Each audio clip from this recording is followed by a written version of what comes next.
ब्रह्माणं विदधाति पूर्वं यो वै वेदांश्च प्रणोति तस्मै तन्मदेवमात्मबुद्धिप्रकाशं मुमुक्षुर्वै शरणमहं प्रपद्ये। ॐ शान्ति शान्ति शान्तिः। ॐ नमो ब्रह्मादिभ्यो ब्रह्मविद्यासम्प्रदायकर्तृभ्यो वंशर्षिभ्यो महद्भ्यो नमो गुरुभ्यः। सर्वोपप्लवरहितः प्रज्ञानघनः प्रत्यगर्थो ब्रह्मैवाहमस्मि ब्रह्मैवाहमस्मि। ॐ नारायणं पद्मभवं वसिष्ठं शक्तिं च तत्पुत्रपराशरं च व्यासं शुकं गौडपदं महान्तं गोविन्दयोगीन्द्रमथास्य शिष्यं श्रीशङ्कराचार्यमथास्य पद्मपादं च हस्तामलकं च शिष्यं तन्तोटकं वार्तिककारमन्यान् अस्मद्गुरून् सन्ततमानतोऽस्मि। श्रुतिस्मृतिपुराणानाम् आलयं करुणालयं नमामि भगवत्पादं शङ्करं लोकशङ्करं शङ्करं शङ्कराचार्यं केशवं बादरायणं सूत्रभाष्यकृतौ वन्दे भगवन्तौ पुनः पुनः। ईश्वरो गुरुरात्मेति मूर्तिभेदविभागिने व्योमवद्व्याप्तदेहाय दक्षिणामूर्तये नमः।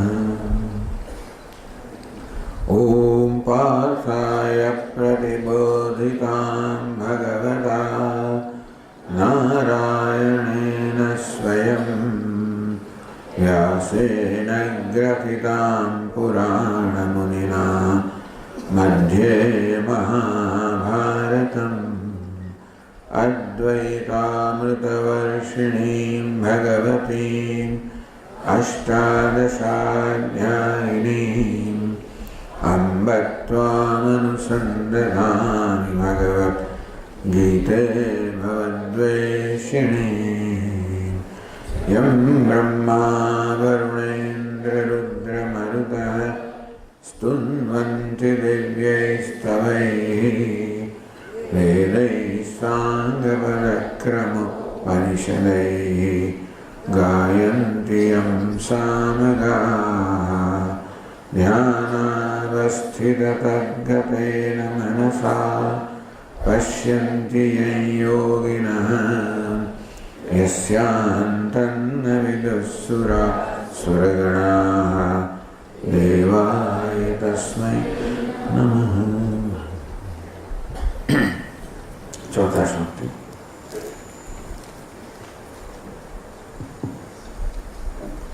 अर्जुन उवाच अपरं भवतो जन्म परं जन्म विवस्वतः कथमेतत् विजानीयाम् त्वमादौ प्रोक्तवानिति। श्रीभगवानुवाच बहूनि मे व्यतीतानि जन्मानि तव चार्जुन तान्यहं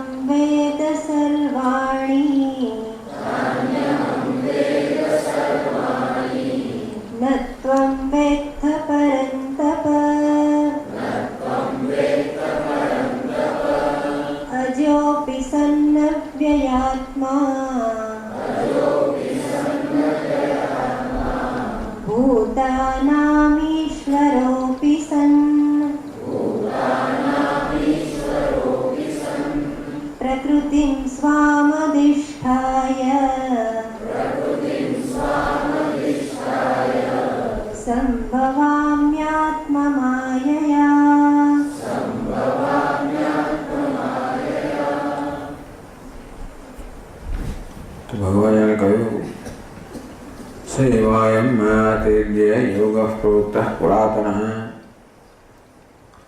सैव पुरातन योगः એ જ પુરાતન યોગ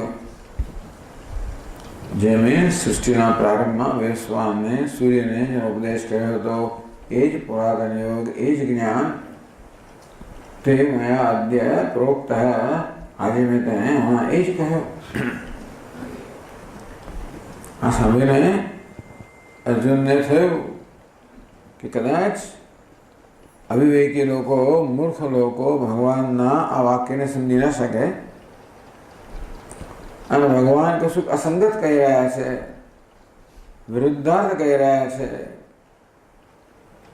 એમ માનીને કદાચ ભગવાનના વચન પર વિશ્વાસ ન કરે. જો ભગવાનના આ વચન પર વિશ્વાસ ન થાય તો ભગવાનના બીજા વચનો પર પણ વિશ્વાસ કદાચ ઉઠી જાય અને તેથી ભગવાનના વચનમાં વિશ્વાસ જન્માવવા માટે કે આ ભગવાન છે જે કહી રહ્યા છે અક્ષરશઃ સાચું છે. અને તેથી ભગવદ્ ગીતાના વક્તા કોણ છે એ પ્રગટ કરવા માટે કે ભગવદ્ ગીતાના વક્તા કોઈ સામાન્ય મનુષ્ય નથી અને કોઈ મહાપુરુષ પણ નથી. એ સાક્ષાત ઈશ્વર છે, ભગવાન છે. એ સ્પષ્ટ કરવા માટે અર્જુન પ્રશ્ન કરે છે. ઉપરથી એમ લાગે કે આ અર્જુનનો પ્રશ્ન છે કે ભગવાન મારા સમજવું કેવી રીતે? કથમ એતદ વિજાનીયામ ત્વમાદૌ પ્રોક્તવાનિતિ.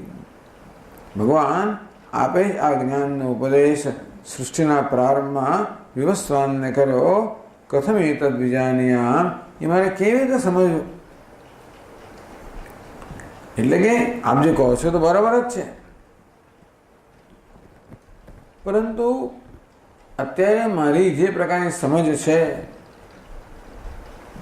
કે આપ શ્રી કૃષ્ણ છો, મનુષ્યના રૂપમાં છો, તો મનુષ્યના રૂપમાં આપ મને ઉપદેશ કરી રહ્યા છો. આપ મનુષ્ય છો એવી જાતની સમજ જો કોઈ ધરાવતો હોય તો કેમ સમજવું કે અત્યારે તમે છો એ સૃષ્ટિના પ્રારંભમાં કેમ હોઈ શકો અને ત્યારે હો તો અત્યારે કેમ હોઈ શકો? ત્યારે જે જ્ઞાન હતું એ આ રૂપમાં કેવી રીતે હોય? આ બધું મારે કેમ જે ઉપર છેલ્લી રીતે જાણે કે વિરોધાભાસી લાગે છે એને વિરોધને દૂર કરીને મારે કેમ સમજવું? એટલે કે આ શ્રી કૃષ્ણ એક સામાન્ય મનુષ્ય છે, આના માટે મનુષ્યની બધી મર્યાદાઓ ધરાવનારા છે. મનુષ્ય તો અલ્પજ્ઞ છે, અલ્પ જ્ઞાનવાળો છે, તો શ્રી કૃષ્ણ પણ મનુષ્ય દેહના કારણે એ અલ્પજ્ઞાની છે. મનુષ્ય તો નિયંત્રિત છે, નિયમ્ય છે, કર્મના નિયમોને અધીન છે અને કર્મના નિયમો પ્રમાણે એનો જન્મ થતો હોય. આ મનુષ્ય શરીર પરાધીન છે નિયમોને. તો આપ પણ મનુષ્યના રૂપમાં હોવાને કારણે કોઈ માને કે આપ પણ કર્મને પરાધીન છો તો ભાઈ આપના વાક્ય જે છે એ પણ કોઈ સામાન્ય મનુષ્યના વાક્ય થઈ જાય. અંતેથી અર્જુનના પ્રશ્નમાં આ બે પ્રકારની શંકાઓ છે. એક તો એ કે શ્રી કૃષ્ણ અલ્પજ્ઞ છે, અલ્પજ્ઞાની છે, અને બીજું અનીશ્વર છે, એટલે કે ઈશ્વર નથી, સર્વશક્તિમાન નથી. આ બંને શંકા ભગવાન દૂર કરવા માંગે છે. પહેલા ભગવાન કહે છે કે હું સર્વજ્ઞ છું. બહુનિ મે વ્યતીતાની જન્માની તો ચાર્જુન. હે અર્જુન, મેં બહુની જન્માની વ્યતીતાની, હું અનેક જન્મમાંથી પસાર થઈ ચૂક્યો છું. તો ભગવાનના જન્મ કયા પ્રકારના હોય? અવતારના રૂપમાં.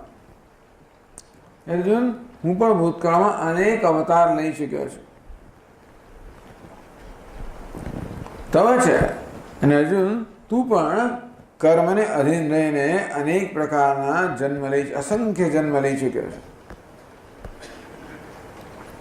તો અર્જુનના જન્મ અને ભગવાનના જન્મ જુદા પ્રકારના છે. બહુને મે વિદિતાની જન્માની. મારા અનેક પ્રકારના જન્મ વ્યતીત થઈ ગયા છે. કેવા પ્રકારના જન્મ? અવતાર રૂપે. તવ છે અર્જુન, હે તું પણ અસંખ્ય જન્મને પસાર થયો છું. કઈ રીતે? જીવ રૂપે. તાન્યહમ વેદ સર્વાણી, એ સર્વ હું જાણું છું. મારા સર્વ ભૂતકાળના જન્મને જાણું છું, તારા જન્મને પણ જાણું છું, અન્ય સર્વના જન્મોને પણ જાણું છું. હું સર્વજ્ઞ છું. તો ભગવાન મને કેમ ખબર નથી? પણ તું નથી જાણતો. ન ત્વમ વેત્ત પરંતપ. હે અર્જુન, તારામાં ને મારામાં સ્વરૂપતયા કોઈ ફેરફાર નથી. હું સચ્ચિદાનંદ ઘન છું, ખરેખર તું પણ સચ્ચિદાનંદ ઘન છે સ્વરૂપથી. જે ચૈતન્ય સ્વરૂપ હું છું એ ચૈતન્ય સ્વરૂપ તું છે. આપણે ઉપાધિમાં તફાવત છે, આ વેશમાં તફાવત છે. આ સર્વજ્ઞ સર્વ જાણવા પણ એ વેશનો ગુણ છે. સર્વશક્તિમાન હોવો એ પણ વેશનો ગુણ છે. સર્વજ્ઞપણું, સર્વશક્તિમાન પણ. ભગવાન સર્વજ્ઞ છે, સર્વશક્તિમાન છે, સર્વવ્યાપી છે. આ બધા ગુણો કોના છે? ભગવાનના વેશના છે. ભગવાન કયો વેશ છે? માયારૂપી ભગવાનનો વેશ છે. જીવનો કયો વેશ છે? અવિદ્યારૂપી વેશ છે. આમ વેશની દ્રષ્ટિએ આ જીવ સર્વ રીતે મર્યાદિત છે, અને વેશની દ્રષ્ટિએ પણ ભગવાન સર્વ રીતે મર્યાદાથી રહિત છે. કે અર્જુન, ભલે મેં આ એક મનુષ્યનો વેશ ધારણ કર્યો હોય, અન્ય બીજા એવા મનુષ્ય જેવો જ દેખાતો હોવ, અને ભગવાન પણ આ બેહૂબ અભિનય કરનારા છે. અંતેથી જાણે કે એક બાળકની જેમ રડતા હોય, ચોરી કરી હોય, પકડાઈ જાય, રડે, માને વિનંતી કરે, માં દોરડું પકડવા જાય, બાંધવા જાય, આંખમાં આંસુ આવી જાય. આમ બધી લીલાઓ તો એવી છે જાણે કોઈ સામાન્ય મનુષ્યને એ સદા હું સર્વજ્ઞ છું, સર્વશક્તિમાન છું. ઈશ્વરોપી સન્ન, સર્વશક્તિમાન છું, નિયંતા છું, સર્વનો શાસક છું. અજોપી સન્ન, અવ્યયાત્મા, ભૂતાનામ ઈશ્વરોપી સન્ન. તો ભગવાન આપ સર્વજ્ઞ હો, આપ તો નિત્ય મુક્ત છો, તો પછી આપે જન્મ લેવાની શું જરૂર? આપનો જન્મ કેમ હોઈ શકે? વાસ્તવિક છે, વાસ્તવિક અર્થમાં મારો જન્મ ના હોય. જન્મ કોને કહેવાય? દેહ ધારણ કરવો. આ દેહ જે પૂર્વના કર્મનું પરિણામ છે, એ દેહ ધારણ કરવો, એનું નામ જન્મ. તો ભગવાનના કોઈ પૂર્વ કર્મ હોતા નથી, માટે ભગવાનનો દેહ હોય તે પણ કોઈ કર્મનું પરિણામ ન હોય. અને તેથી જેવી જીવાત્મા અજ્ઞાનને કારણે દેહ ધારણ કરતો હોય, દેહમાં અહંભાવ ધરાવતો હોય, એ અર્થમાં ભગવાનનો જન્મ નથી. અજોપિસન્ન, અવ્યયાત્મા. આ જીવાત્માનો તો પ્રારબ્ધ પૂરું થઈ જાય એટલે આ દેહ પણ પૂરો થઈ જાય, એનું મૃત્યુ થાય. ભગવાન કે મારું કોઈ પ્રારબ્ધ નથી, કોઈ કર્મથી નિયંત્રિત નથી, માટે મુખ્ય અર્થમાં મારું મૃત્યુ પણ નથી. ભલે ભગવાન જન્મ લેતા હોય એમ જણાય, ભગવાન પણ જાણે કે આ દેહ છોડી જતા હોય એમ જણાય. ભગવાન પણ વૃક્ષ નીચે બેઠેલા છે અને એક શિકપારદી છે, એમને બાણ મારે છે. ભગવાન પણ જાણે દેહ છોડીને જતા, દેહોત્સર્ગ એવું જણાય. ખરેખર મેં કોઈ દેહ ધારણ કર્યો નથી કે હું કોઈ દેહનો ત્યાગ કરતો નથી. આ બધું છે એમનું લીલા છે. લોકવત્તુ લીલા કૈવલ્યમ. આમ ભગવાનને કરી રહ્યા છે, લીલા છે. એ ભગવાન કહેવા માંગે છે, પ્રકૃતિમ સ્વામ અધિષ્ઠાય સંભવામી આત્મમાયા.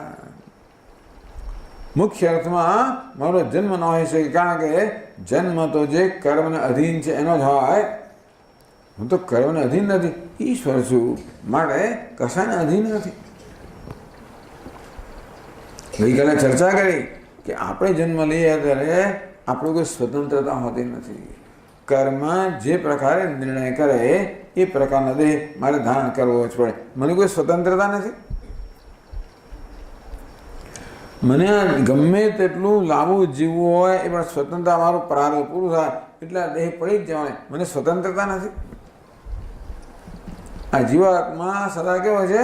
નિયંત્રિત છે, પરતંત્ર છે, બધા કાયદાઓને અધીન છે. વધારે વધારે રસ્તા પર હોય સ્વતંત્ર બતાવો, કાયદાનો ભંગ કરો, વધારે એથી મારે વધુ સ્વતંત્ર મને નથી. હિન્દુસ્તાનમાં મારી સ્વતંત્ર બતાવો, કાયદાનો ભંગ કરે થોડી ઘણી. બાકી કોઈ કાયદાનો, ઈશ્વરીય કાયદાનો ભંગ કોઈ કરી ના શકે. હું ભલો હોઉં ને તો એ શું, મારે ત્રીજા માળથી નીચે આવવું હોય તો સીડી દ્વારા જ આવવું પડે. હું સત્તાધીશ, મારે ત્રીજા માળથી ભૂસકા મારું, અંતેથી ભગવાનનો નિયમ બધાને લાગુ પડે. ગુરુત્વાકર્ષણ નિયમ બધા લાગુ પડે જ. મેં પાર્લામેન્ટ છું એના માટે આ નદીમાંથી એમ નહીં ચાલી જાઓ. એ નદીનું પાણી તને ખેંચી જ જવાનું છે. બોલો હા. આ શ્રી કૃષ્ણ નદી પસાર થાય ત્યારે નદી માર્ગ આપે એવો વાત આપણે ના કરવો.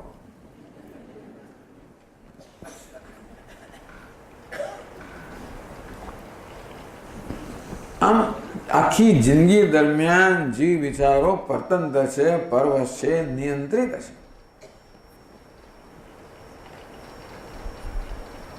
કર્મના બંધનમાં છે, કુદરતના કાયદાઓના બંધનમાં છે, નૈતિક કાયદાઓના બંધનમાં છે, બંધનમાં છે. ઈશ્વરને એવું કોઈ બંધન નથી. ભૂતાનામ ઈશ્વરોપી સન્ન. અને માટે મને જન્મ લેવાની કોઈ ફરજ નથી પાડતું. મને આ દેહનો ત્યાગ કરવાની કોઈ ફરજ નથી પાડતું.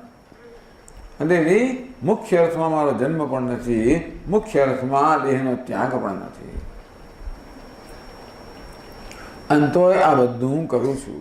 પ્રકૃતિ સ્વામ અધિષ્ઠાય, મારી પ્રકૃતિનો આશ્રય લઈને, મારી પ્રકૃતિને વશીકૃત કરીને, મારી માયાને વશમાં લઈને. આ જીવાત્મા છે એ માયાનું નચાવ્યો નાચે છે, અને આ માયા ઈશ્વર નચાવી નાચે છે. આટલું જ છે. ઈશ્વર માયાવી છે, માયાને પણ નચાવનારો છે. જીવ વિચારો માયા વડે નાચનારો છે. એટલે તો વાત છે. સંભવામી આત્માયા સમ્યક ભવામી. આ જીવ ભવતી. આ જીવ છે એ બિચારો જન્મે છે, કર્મના નિયમના આધારે જન્મે છે.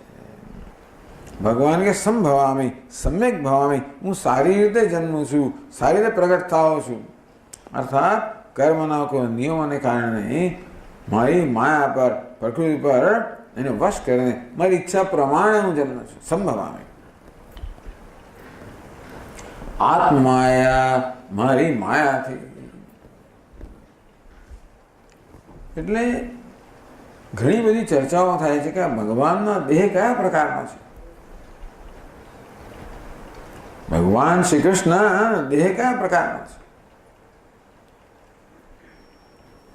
આપણો દેહ છે ને એને વ્યવહારિક સત્તા કહેવાય. કર્મથી જે કશું ઉત્પન્ન થયું હોય કેવું કહેવાય? વ્યવહારિક સત્તા. બધા માટે વ્યવહાર માટે ઉપલબ્ધ છે.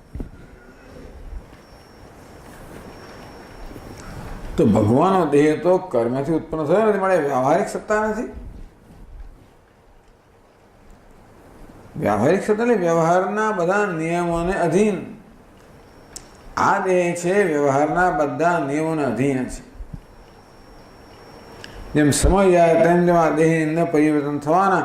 ટૂંકમાં જે બધા નિયમો છે, કાયદાઓ છે ને અધીન. મેં કહ્યું ને કે ગુરુત્વાકર્ષણ એ તો દેહને અધીન છે. જેમ સમય જાય તેમ તેમ કેલ્શિયમ ઓછું થતું જાય, હાડકાઓ બધા પોચા પડતા જાય, બધા નિયમો છે.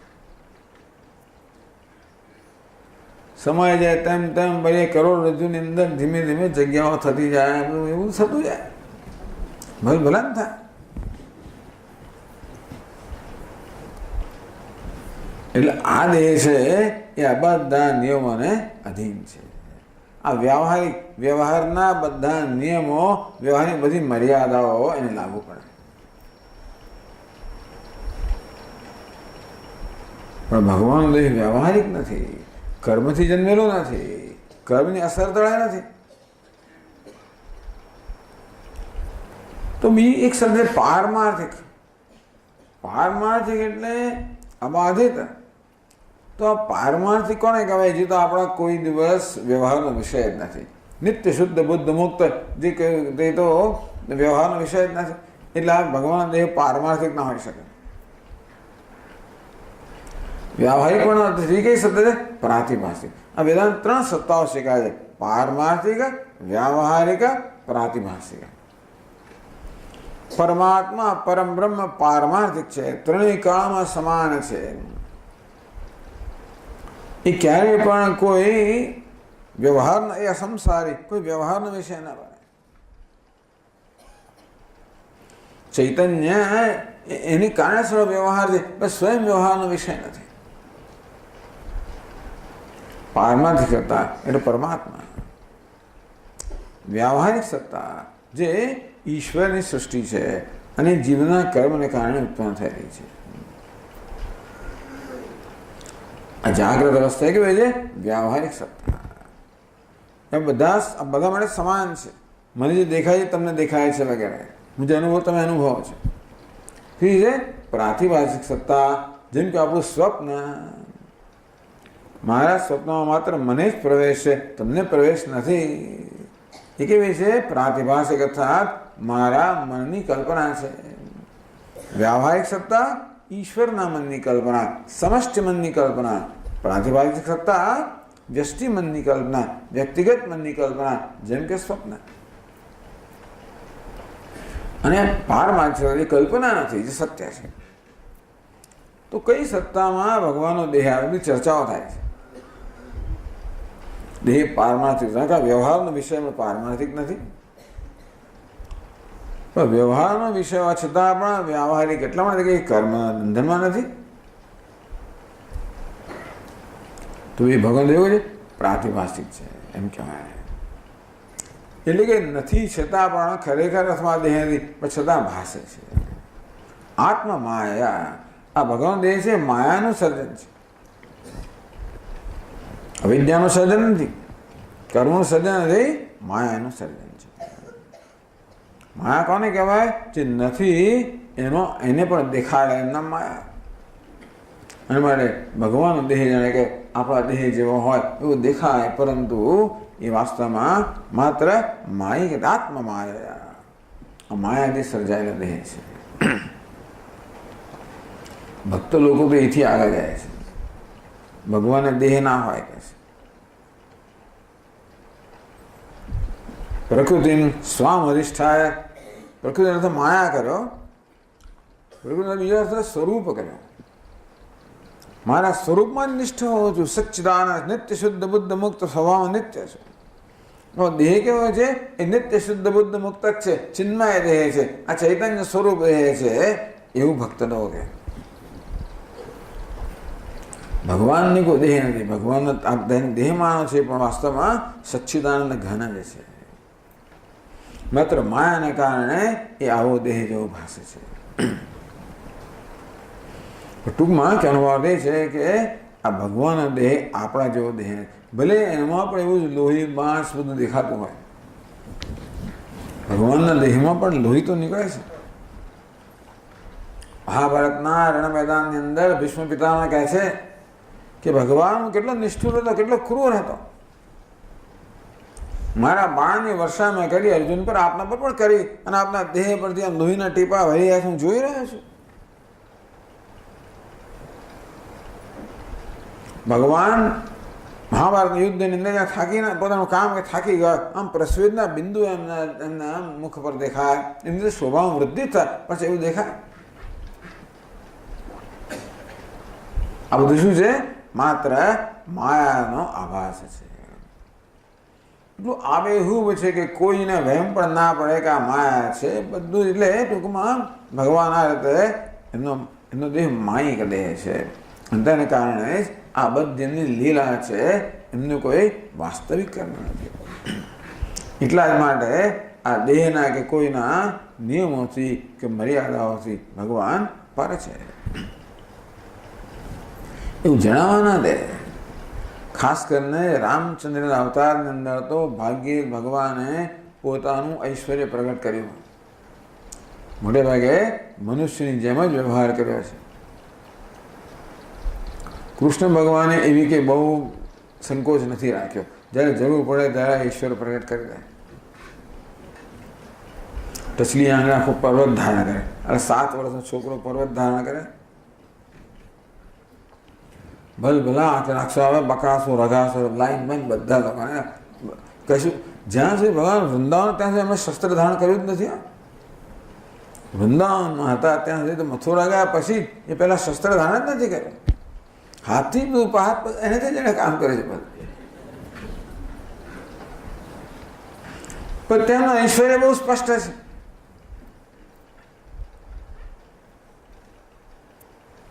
પણ ભગવાનની બધી લીલાઓ છે. કહેવાનો વાત એ છે કે ભગવાન એક મનુષ્યના દેહમાં જણાતા હોવા છતાં પણ સર્વજ્ઞ છે, સર્વશક્તિમાન છે, પોતાની બધું જ ઐશ્વર્ય ધરાવનારા છે. આપણો આ દેહ છે તો આ બધા ઐશ્વર્ય છે એને અત્યંત રૂંધી નાખનારો છે. એટલા જ માટે એ તું જાણતો નથી, કારણ કે તારું જ્ઞાન પણ છે એ પણ એકદમ પ્રતિબદ્ધ થઈ ગયું છે. તારી શક્તિઓ પણ પ્રતિબદ્ધ થઈ ગઈ છે ઉપાધિને કારણે. મારી ઉપાધિ મારા જ્ઞાનમાં, મારી શક્તિઓમાં, મારા ઈશ્વરમાં કોઈ પ્રકારની રૂકાવટ લાવતી નથી. આ ભગવાને પોતાના અવતારનું આ રહસ્ય પ્રગટ કર્યું. અજન્મા છું છતાં જાણે કે જન્મ લઉં છું. અવ્યય છું જાણે કે દેહનો ત્યાગ કરું છું. ઈશ્વર છું જાણે કે હું આ બધા નિયમોને અધીન છું. બધું જાણે કે જીવનો વાસ્તવિક જન્મ છે, જીવનું વાસ્તવિક મૃત્યુ છે, જીવ વાસ્તવિક કરવાના બંધનમાં છે. ભગવાન જાણે કે જન્મે છે, જાણે કે વિદાય લે છે, જાણે કે દેહ ધરાવે છે, જાણે કે કર્મના નિયમોના અધીન છે. ટૂંકમાં જેવી પરતંત્રતા ભગવાનના કરવા જણાતી હોય એ માત્ર પોતે જ સ્વીકારેલી પરતંત્રતા છે. એમને વાસ્તવમાં કોઈ પરતંત્રતા નથી. આમ આ અવતાર અત્યંત મહત્વની વસ્તુ છે. એટલા જ માટે કે ભગવદ્ ગીતાનો ઉપદેશ કરનાર સાક્ષાત ભગવાન છે. આપણા માટે એ મહત્વનું છે. વેદાંતિક લોકો માટે કયા ભગવાન મહત્વના છે? આ શ્રી કૃષ્ણ જે કૃષ્ણ મંદિર જગતગુરુ, આ જગતગુરુ, આ ગીતાનો ઉપદેશતા એ શ્રી કૃષ્ણ સૌથી વધારે મહત્વના વેદાંતિક લોકો માટે.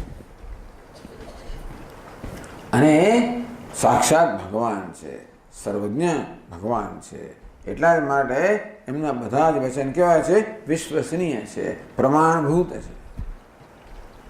એટલે ભગવદ્ ગીતા એક પ્રમાણ ગ્રંથ છે. પ્રમાણ કોને કહેવાય? જેના પર આપણે વિશ્વાસ મૂકી શકીએ, વિશ્વસનીય છે, જેના આધારે આપણે જીવન જીવી શકીએ, જેના જે વચનોને આપણે જીવનમાં અમલ કરી શકીએ. આ રીતે ભગવાને સમજાવ્યું કે કેવી રીતે સૃષ્ટિના પ્રારંભની અંદર પણ હું જ હતો. તે વખતે મેં બીજો અવતાર લીધો હશે. સૃષ્ટિના પ્રારંભમાં અન્ય અવતાર રૂપે મેં વિવસ્વાનનો ઉપદેશ કરેલો. અત્યારે અન્ય અવતાર રૂપે તેનો ઉપદેશ કરું છું. પણ હું જુદા અવતાર લઉં છું. હું સર્વજ્ઞ છું, ભૂત ભવિષ્ય વર્તમાન જાણનારો છું. અને માટે સૃષ્ટિના પ્રારંભમાં પણ પેલા અવતારોએ શું કર્યું એ હું જાણું છું. અત્યારે પણ આ અવતારો શું કરી રહ્યો છે હું જાણું છું. કથમ એતદ વિજાનીય ત્વમાદો પ્રોક્તવાન હતી. ભગવાન આપે જ સૃષ્ટિના પ્રારંભમાં વિવસ્વાનને આ જ્ઞાનનો ઉપદેશ કર્યો. મારે કેમ સમજવું? આજે સમજવું. એ જ હું હતો. બીજા દેહમાં હતો, બીજા અવતારમાં હતો. એ અત્યારે આ દેહમાં છું, આ અવતારમાં છું. હું સર્વજ્ઞ હોવાને કારણે ત્યારે જે થયું એ પણ જાણતો હતો, અત્યારે થયું છે એ પણ જાણું છું, અને ભવિષ્યમાં શું થશે એ પણ જાણીશ.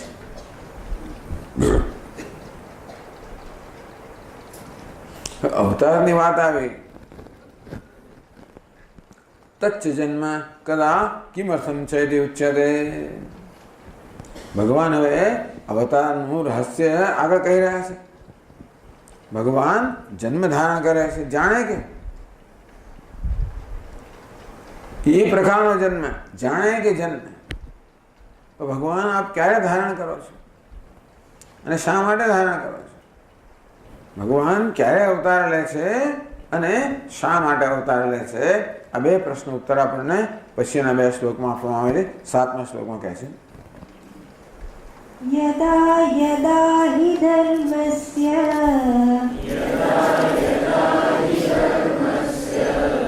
ग्लानिर्भवति भारत अभ्युत्थानमधर्मस्य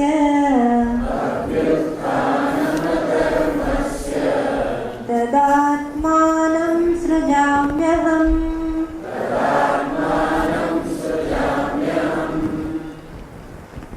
તો ક્યારે ભગવાન અવતાર લો છો? યદા યદા હિ, જ્યારે જ્યારે પણ ધર્મસ્ય ગ્લાનિ ભવતી, ધર્મની ગ્લાનિ થાય, ધર્મનો ક્ષય થાય, ધર્મ અત્યંત નબળો પડી જાય. એટલે ભગવાન આ ધર્મની વાત કરે છે કે ભગવાન કહે છે કે સામાન્ય રીતે આ જગતનું સંચાલન કરવા માટે મારી જરૂર નથી હોતી. મેં એ પ્રકારની વ્યવસ્થા કરી રાખી છે જેથી મારા કોઈ પ્રકારના ભાગ લીધા વગર પણ બધી વસ્તુ એની સાથે જ ચાલે. ભગવાન કે ધર્મ, ધર્મ એટલે વૈશ્વિક કાયદો, વૈશ્વિક નિયતિ, જેને અનુસરીને આ સમગ્ર જગત ચાલી રહ્યું છે. ધારણા ધર્મ, આ સમગ્ર જગતને ધારણ કરનાર જે વૈશ્વિક નિયમ છે, વૈશ્વિક નિયતિ છે, એને ધર્મ કહેવાય. આપણે ધર્મ શબ્દના ઘણા અર્થ છે. એક અર્થ સંપ્રદાય એવો પણ થાય, આમ હિન્દુ ધર્મ વગેરે એ પણ અર્થ થાય સંપ્રદાય. પણ અત્યારે ધર્મ શબ્દ છે એના મુખ્ય અર્થમાં વપરાય છે વૈશ્વિક કાયદો. તો વૈશ્વિક કાયદાને ધર્મ કહેવાય. સાથે એ વૈશ્વિક કાયદાને અનુસરીને થતા કર્મને પણ ધર્મ કહેવાય.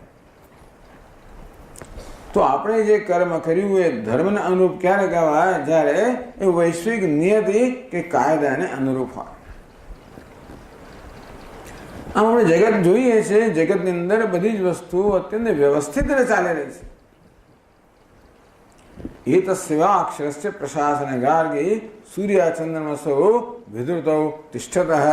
हे गार्गी, आ भगवान आ अविनाशी परमात्मानी આજ્ઞાથી સૂર્ય ચંદ્ર વગેરે પોતપોતાના સ્થાને ધારણ કરાયેલા છે. આ સ્વર્ગ અને પૃથ્વી પણ પોતાના ધારણ કરાયેલા છે. આ નદીઓ પણ એ રીતે વહે છે. આ કાળ પણ એ પ્રકારે કર્મ કરે છે. આ બધી વસ્તુ એ પ્રકારે નિયંત્રિત રીતે ચાલે, વ્યવસ્થિત ચાલે છે. એટલા જ માટે સૂર્ય પણ એની વ્યવસ્થા પ્રમાણે ઉદય થાય, અસ્ત થાય.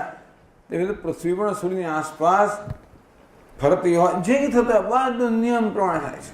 અણુથી માંડીના ગેલેક્સી, આકાશ ગંગાઓ છે, બધી જ વસ્તુઓ નિયમ પ્રમાણે ચાલે છે. એ નિયમ એટલે જ મુખ્ય ધર્મ.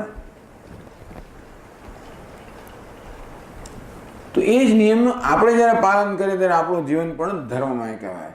આપણું કર્મ ધર્મને અનુરૂપ ક્યારે કહેવાય? એ વૈશ્વિક નિયમનું આપણે પાલન કરીએ ત્યારે. વૈશ્વિક નિયમ કેવો છે? વૈશ્વિક નિયમ તો ગઈકાલે યજ્ઞના રૂપમાં છે. આ જગતનું દરેક દરેક દરેક દરેક જે અંગ છે, જે ભૂત છે, દરેક દરેક એનો અવયવ છે, આ દરેક દરેક વસ્તુઓ એક સહકારની ભાવનાથી પોતપોતાનું સમર્પણ કરતું હોય છે. આપણે પણ જ્યારે કર્મ કરીએ જેમાં આત્મસમર્પણની ભાવના હોય એ કર્મને ધર્મ કહેવાય. વાસ્તવમાં જે કર્મ સ્વાર્થ ન હોય, જે કર્મથી નિયમનો, અને તેથી એ જ ધર્મને આપણા જીવનની અંદર સાદા નિયમ રૂપે આપવામાં આવે, જેને આપણે મૂલ્યો કહીએ.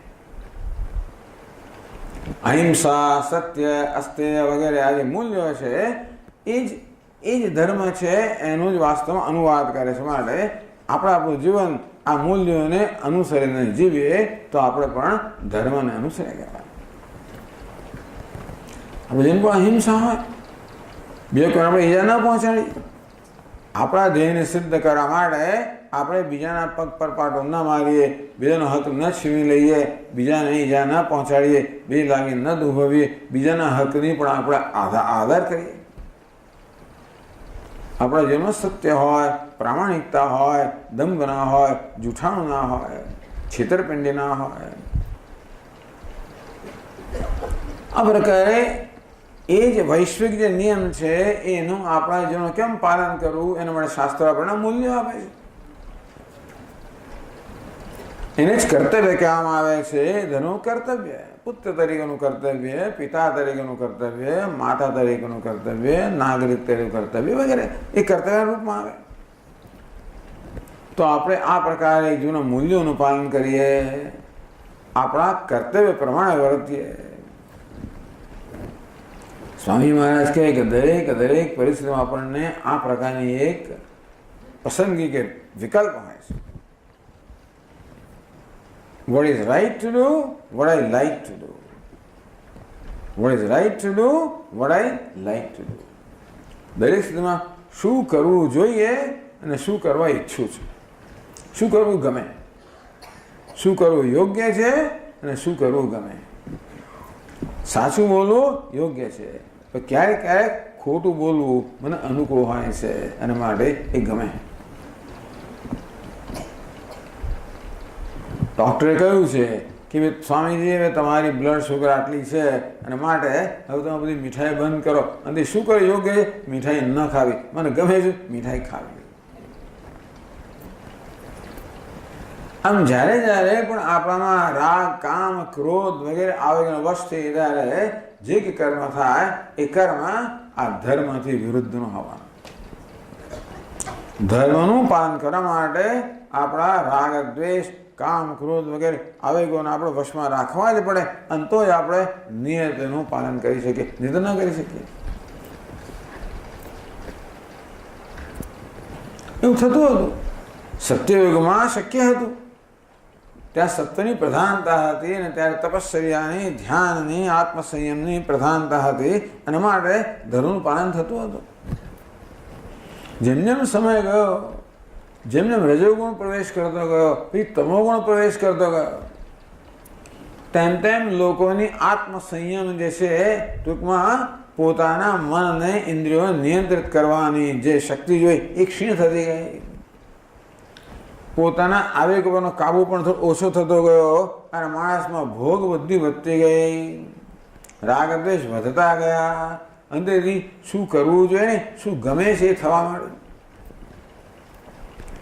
જૂના જમાનામાં આ નિયમો, મૂલ્યો ઉપરાંત શું કરવું શું ના કરવું એના માટે બધી મર્યાદા, વર્ણાશ્રમ વ્યવસ્થા કરવામાં આવી. કે તું આ વર્ણમાં છે, બ્રાહ્મણ, ક્ષત્રિય વગેરે, આ આશ્રમ છે, બ્રહ્મચારી, ગૃહસ્થ વગેરે, મને આ પ્રકારે વર્તવું છે, આ કરવું જોઈએ, આ ન કરવું જોઈએ, આ પ્રકારની બધી સૂચનાઓ આપી, આ પ્રકારના નિયમો આપવામાં. પણ નિયમનું પાલન કરવું એટલે ત્રાસ છે ને.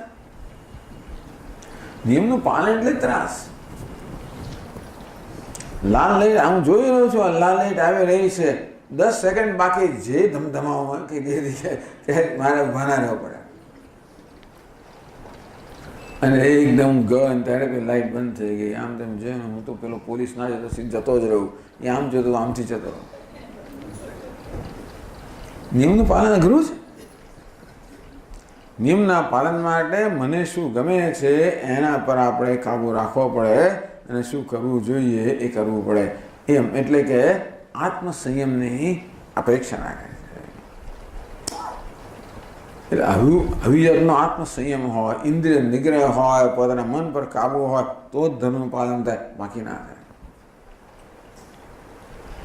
એટલે વર્ણાશ્રમ વ્યવસ્થા ચાલતી ત્યારે બહુ સારી ચાલતી હતી. તો દરેક જણ પોતાના વર્ણ આશ્રમ પ્રમાણેનું કર્તવ્ય કર્મ કરે. સમગ્ર સમાજની અંદર સંવાદી કારણ દરેક જણ જે કરવું જોઈએ તે કરતું હોય, દરેક જણ પોતાનું કંઈને ફાળો આપતું હોય, પ્રદાન કરતો હોય, એમ કરીને સમગ્ર વ્યવસ્થા બહુ સુંદર ચાલે. એ કોઈને એમ કહેવાય ચાલે આ બધા તો આપે જ છે, ભાઈ આપણે શું કામ કરવું, ચાલે કોઈ કોઈ ના કરે શું માંગે છે. અકબર પૂછે ને બિરબલને કે ભાઈ આપણા રાજ્યમાં બધા પ્રામાણિક માણસો, મારા જહાં પર આ બધા ખરા તો ખરા, આપણે જોઈએ કેટલા પ્રામાણિક લોકો છે.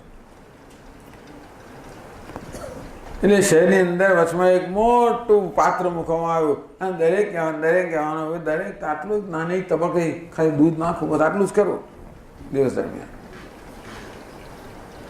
રાત્રે જોયું તો એમાં પાણી હતું, દૂધનું એક ટીપું નહોતું.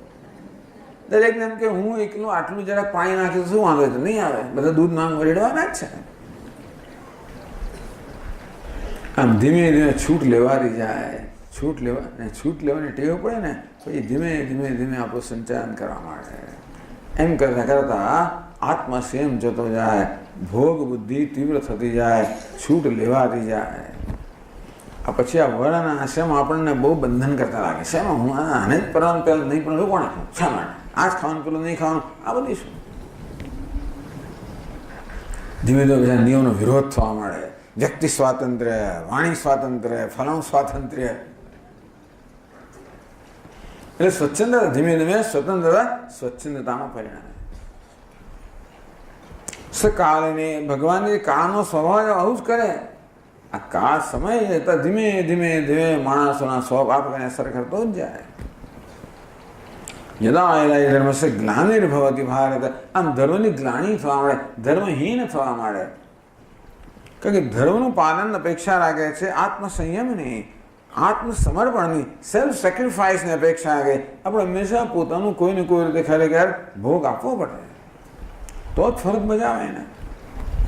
હું મારી ફરજ ક્યારે બજાવી શકું? તમારી અનુકૂળતાને ધ્યાનમાં રાખું અને મારી અનુકૂળતાને છોડું ત્યારે જ મારી ફરજ બજાવાય. મારી અનુકૂળતાને જાળવી રાખું અને તમારી અનુકૂળતા બહુ ભાગ્યે જ બનવાનું છે. જેમ જેમ માણસની આ પ્રકારની તૈયારી ઓછી થતી જાય તેમ તેમ આ ધર્મ એટલે વ્યવસ્થા ઓછી થતી જાય. સંવાદિતા, આ બધી મર્યાદાનો કારણે સંવાદિતા. મને ખબર છે કે આ શું કરવાનું છે.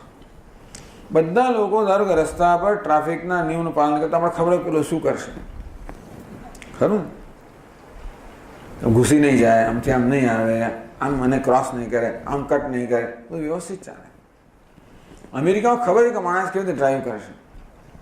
અહીં તો ખબર જ ના પડે ને કે ધર્મનું પાલન જ નથી. એટલે જેને જેમ કરો એટલે આપણે ખબર જ ના પડે શું કરવું. ટૂંકમાં કોની સાથે કેમ વ્યવહાર કરવો એ ક્યારે નક્કી કરે છે? જો બધા નિયમોનું પાલન કરતા હોય તો બધાને ખબર છે કે કોણ કેમ વ્યવહાર કરશે અને તો સંવાદિતા સચાવે. બધા લોકો પોતાના કાયદા પણ વર્તતા હોય ત્યારે કોઈ જાતની સંવાદ ના રહે, સમાજમાં સંવાદ ના રહે, ઓર્ડર ના રહે, સંઘર્ષ જન્મતો જાય. ધીમે ધીમે જેમ ભોગનું વાતાવરણ વધતું જાય, શક્તિનો ક્ષય થતો જાય, માણસો નિર્બળ થતા જાય, સંકલ્પ શક્તિ નિર્બળ થતી જાય, માણસોની ભોગ બધી તીવ્ર થતી જાય અને આ રીતે એમની આંતરિક શક્તિઓ ક્ષીણ થતી જાય. ધર્મસ્ય જ્ઞાની ભવતી. તો જ્યાં સુધી ધર્મનું પાલન થતું હોય ત્યાં સુધી આ ધર્મ સમાજની અંદર સંવાદિતા જાળવી રાખે. ભગવાનની જરૂર ના પડે.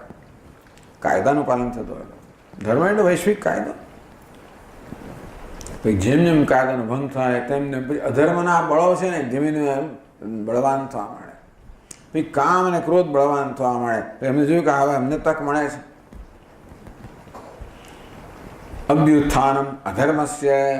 અધર્મનું અભ્યુત્થાન થવા માંડે, અધર્મ પ્રબળ બનવા માંડે. નિયમ જ છે કે અધર્મ તૈયાર જ છે પ્રબળ બનવા માટે. પેલો કળી છે ને તૈયાર જ છે. જરાક જો તમે ગાફેલ રહ્યા તો તતામાં ઘૂસી જાય. નળ રાજા આટલો મોટો સત્વાદી હતો અને છતાંય પણ એક વખત ગાફેલ રહ્યો. સંધ્યાવંદન કરતા પહેલા એણે હાથ પગ ધોયા પણ પગ બરોબર ના ધોયા અને પગમાં એક જગ્યા રહી ગઈ જે ધોયા કળી એમાંથી પાછી ગયો. પછી નળ રાજાની હાલતથી આપણે જાણીએ છીએ.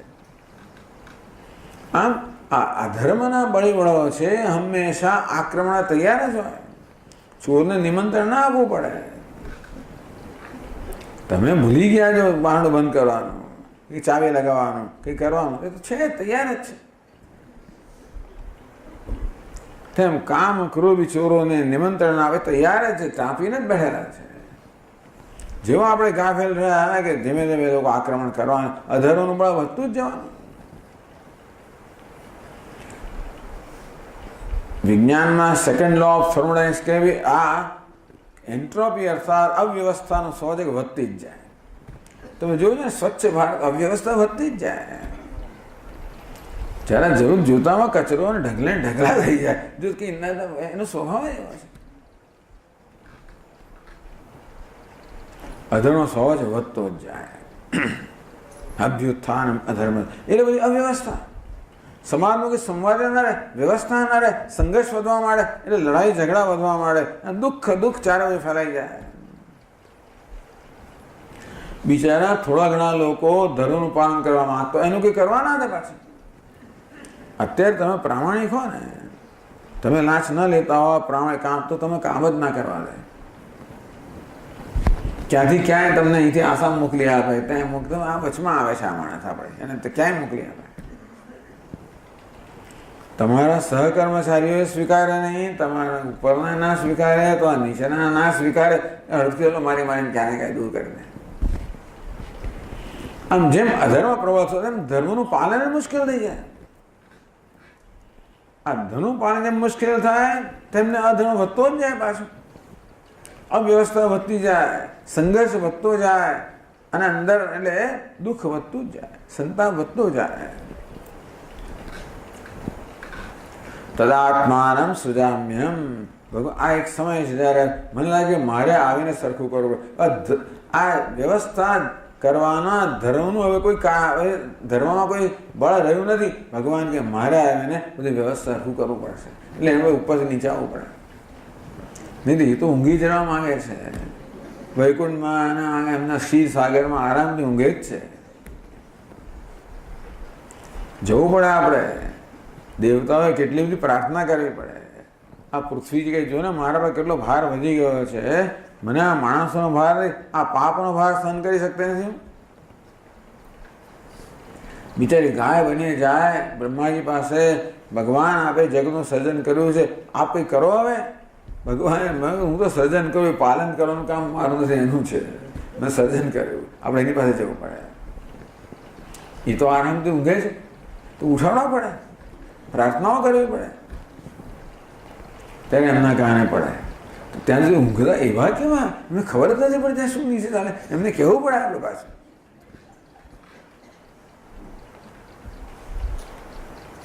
અને ત્યારે કે હવે ચિંતા ના કરો, આકાશવાણી થાય કે હું હવે અવતાર લઈશ. એમ આપણા કયા વગર અવતાર ના લઈએ તો પાછા. તદાત્માનમ સૃજામ્ય. આમ એવી પરિસ્થિતિ સર્જાય જ્યારે મારા વગર ચાલે જ નહીં. જ્યારે ધર્માત્માઓ નિર્બળ, ટૂંકમાં અશક્ત બની ગયા હોય ધર્મનું પાલન કરવા માટે, અધર્મ અત્યંત પ્રબળ બની ગયો હોય, તેથી રાવણ કોઈને, એટલે ટૂંકમાં રાક્ષસો કોઈને યજ્ઞ આદિ કરવા જ ના દે. ભલભલા વિશ્વામિત્રજી ના કરવા દે, મારી તમારી ક્યાં વાત છે. હવે હાડકા નાખી જાય ને પેલું નાખી જાય ને એમ બધું ભંગ જ કરે. આ જ કામ રાક્ષસો કરે. યજ્ઞ આગાદી પર જ પહેલા આઘાત કરે. યજ્ઞ કરો તો દેવતાઓને એમની પેલું આહુતિ મળે, તો દેવતાઓની શક્તિ એમને ખાવાનું મળે. અહીંયા આહુતિ બંધ હોય, દેવતાઓ બિચારા ભૂખે રહી જાય, ક્ષીણ થઈ જાય, મારીને કાઢી નાખે. પછી એમને દેવતાઓ નબળા કરી નાખે, એમને ખાવાનું જ ના આવડે, એટલે મારીને સ્વર્ગથી કાઢી નાખે. આ બધી યોજનાઓ અસુરોની.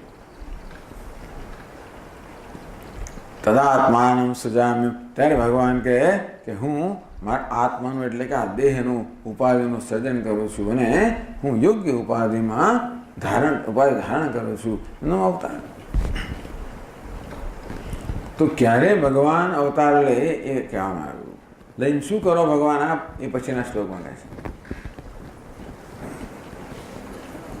પરિત્રાણાય સાધૂનાં, પરિત્રાણાય સાધૂનાં, વિનાશાય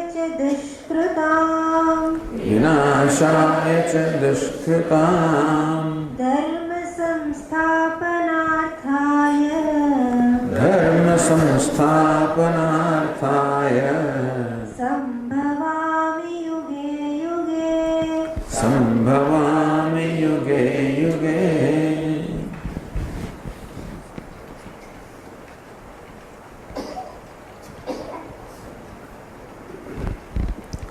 ભગવાન પોતાના અવતારના 3 પ્રયોજન કહે છે.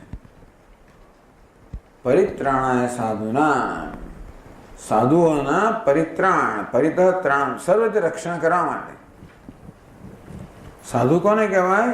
સન્માર્ગસ્થાનામ સાધુનામ, જે સન્માર્ગ પર ચાલતા હોય, ધર્મના માર્ગ પર ચાલતા હોય, જે નીતિ નિયમ પ્રમાણે જીવન જીવતા હોય. તો નીતિ નિયમ પ્રમાણે જીવવું હોય એટલે જીવનમાં હંમેશા આત્મસંયમ હોવો જ જોઈએ. જીવનમાં આપણા રાગ દ્વેષનો ત્યાગ થવો જ જોઈએ. જીવનની અંદર આપણે આત્મ બલિદાન માટે તૈયાર હોવા જ જોઈએ. તો જ આપણે ધર્મ, આપણે જે લોકો આ ધર્મ નિષ્ઠા ધરાવનારા છે, જે લોકોના મનમાં આ પ્રકારનો વિશ્વાસ છે કે આપણે ધર્મના માર્ગે જીવન જીવીએ તો જ આપણું કલ્યાણ થાય. અધર્મમાંથી ભલે આપણને તાત્કાલિક લાભ મળી જતો હોય, પણ છેવટે આપણું નુકસાન થવાનું છે, હાનિ થવાની, એવું જે લોકો જાણતા છે એ પ્રકાર વિશ્વાસ ધરાવનાર ધર્મનું પાલન કરે. તો કેટલાય લોકો હોય, જેટલા વધારે ધર્મનું પાલન કરનારા હોય એટલે સમાજમાં વધારે વ્યવસ્થા. પરિત્રાણાય સાધુનામ, પરંતુ જ્યારે અધર્મ પ્રબળ બને ત્યારે આ સાધુઓ કહો, સન્માર્ગ પર ચાલનારા કહો, ધર્મ માર્ગ પર ચાલનારા કહો, એ લોકો પોતાના માર્ગ પર ચાલી શકતા નથી. અર્થાત એમને ધર્મનું પાલન કરવા દેવામાં આવતું નથી. એ બિચારા યજ્ઞ આદિ કરવા જાય તો અનેક પ્રકારના વિક્ષોભ કરવામાં આવે, એને મંદિરો તોડી પાડવામાં આવે, યજ્ઞ યાગાદિ નષ્ટ કરી દેવામાં આવે, બધું ટૂંકમાં એને ધર્મનું પાલન કરવા દેવાના આવે. તો ધર્મનું કેમ રક્ષણ થાય? ધર્મનું પાલન કરવાનું રક્ષણ કરીએ તો ધર્મનું રક્ષણ થાય. ધર્મ કઈ વસ્તુ કેવી છે? ધર્મનું કેમ રક્ષણ કરવું? જે ધર્મનું પાલન કરે છે એના રક્ષણ દ્વારા ધર્મનું રક્ષણ થાય. કારણ ધર્મો રક્ષતે રક્ષિત, ખબર છે ને? ધર્મો રક્ષતે રક્ષિત, રક્ષિત ધર્મ રક્ષતે, રક્ષિત ધર્મ. જો રક્ષણ કરવામાં આવ્યું છે એવો ધર્મ આપણું રક્ષણ કરે. આપણે ધર્મનું રક્ષણ કરીએ તો ધર્મ આપણું રક્ષણ કરે. આપણે ધર્મનું રક્ષણ ના કરીએ તો ધર્મ પણ આપણું રક્ષણ કરવા માટે સહાય બની જાય છે. ભગવાન કે પરિત્રાણાય સાધુના, જે સાધુઓ છે, સન્માર્ગ પર ચાલનારા છે, ધર્મનું અનુષ્ઠાન કરનારા છે, એમનું રક્ષણ કરવા માટે. તો ધર્મનું રક્ષણ થાય. વિનાશાય છે દુષ્કૃતામ, પણ સાધુઓ ક્યારે પોતાનું ધર્મનું પાલન કરી શકે? જ્યારે દુષ્ટ લોકો એમના માર્ગમાં આડે ન આવે, મળે દુષ્ટ છે દુષ્કૃતામ. દુષ્ટમ કર્મ કરવું, દુષ્કૃતા, દુષ્કૃત, દુષ્ટ કર્મ કરનારા. કેટલાકનો સ્વભાવ છે કે બસ તોડફોડ જ કરવી. જે તમોગુણની પ્રધાનતા છે ત્યાં તોડફોડની પ્રધાનતા, રજોગુણની પ્રધાનતા છે ત્યાં ભોગની પ્રધાનતા, સત્વગુણની પ્રધાનતા, ધર્મની પ્રધાનતા. સત્વ તો બહુ ઓછો થઈ ગયો, રજોગુણ બહુ ઓછો થયો, તમોગુણ વધી ગયો. અંતેથી અધર્મ, તોડફોડ. બસ આ તમોગુણમાં હિંસાત્મક, પેલા ભોગાત્મક, આ હિંસાત્મક. તો હિંસા કરનારા, તોડફોડ કરનારા તત્વોને જો કાબૂમાં ન લેવામાં આવે તો બીજા લોકો ધર્મનું પાલન ન કરી શકે. અને માટે ધર્મનું પાલન કરનારું રક્ષણ કરવું, જેમ કે યુધિષ્ઠિર હોય, અને જેમ કંસ હોય, શિશુપાલ હોય, દુર્યોધન હોય, દુષ્ટ લોકો હોય, પરિત્રાણ, વિનાશાય દુષ્કૃતામ, એનો વિનાશ કરવા માટે, રાવણનો વિનાશ કરવા માટે, ઋષિમુનિઓનું પાલન કરવા માટે. ભગવાન એટલે દંડકારણની પ્રતિજ્ઞા કરે ને કે આ આખી પૃથ્વીને રાક્ષસહીન કરી નાખીશ. હશે તો આ ઋષિ મુનિઓ પોતાનું પાલન ના કરી શકે. અવતારમાં બે વસ્તુ કરવામાં આવે અને ત્રીજી વસ્તુ કઈ છે? ધર્મ સંસ્થાપનાર્થાય, ધર્મનું સંસ્થાપન કરણ, સારી સ્થાપન કરવા માટે. બે રીતે થાય. એક તો ભગવાન પોતે પોતાના જીવનમાં ધર્મનું પાલન કરે અને બતાવે કે ધર્મનું પાલન કેમ થાય, જેમ કે ભગવાન રામચંદ્રજી રૂપે. અને બીજું ધર્મના ઉપદેશ દ્વારા, જેમ કે શ્રી કૃષ્ણ રૂપે. શ્રી કૃષ્ણનું આપણે અનુસરણ ના કરી શકીએ. શ્રી કૃષ્ણ તો લીલાઓ ગાવી, એમના ગુણ ગાવા, એમને જેવા એમનો વાદ ના કરવો. રામચંદ્ર આપણે એનો અનુવાદ કરી શકીએ, જીવનમાં એનું અનુસરણ કરી શકીએ. તો ભગવાન રામનું ચરિત્ર કેવું છે? અનુકરણ કરવા માટે છે. ભગવાન કૃષ્ણનું ચરિત્ર કેવું છે? એમનો ઉપદેશ લેવા માટે છે. આમ રામચંદ્ર અવતાર રૂપે ભગવાને કેમ ધર્મ સ્થાપન કર્યું? ધર્મનું અનુષ્ઠાન કરીને એમ બતાવ્યું. રામો વિગ્રહવાન ધર્મ, ધર્મ એ જાણે હાલતું ચાલતું રૂપ ધારણ કર્યું, એનું નામ રામ. એટલે પિતા કોને કહેવાય, પુત્ર કોને કહેવાય, પતિ કોને કહેવાય, આ પ્રકારે એમણે પોતાના જીવનમાં આવી રીતે બતાવ્યું.